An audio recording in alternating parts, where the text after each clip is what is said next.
Mobile network 3 down হয়ে গেছে, যার ফলে গ্রাহকরা ফোন কল করতে বা রিসিভ করতে পারছেন না।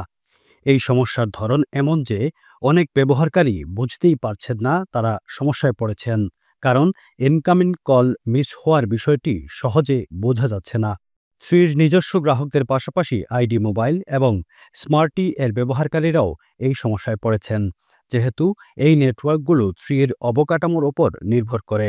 ডাউন ডিটেক্টর নামক এক ট্র্যাকিং ওয়েবসাইট অনুযায়ী সারা দেশ জুড়েই এই সমস্যা দেখা দিয়েছে। থ্রি জানিয়েছে ইন্টারনেট ডেটা পরিষেবা স্বাভাবিক কাজ করছে। এক বিবৃতিতে তারা বলেছে, আমরা ভয়েস সার্ভিস সংক্রান্ত সমস্যাটি সম্পর্কে জানি এবং এটি সমাধানে কঠোরভাবে কাজ করছি। ডেটা সার্ভিস স্বাভাবিক রয়েছে। গ্রাহকদের অসুবিধার জন্য আমরা দুঃখিত।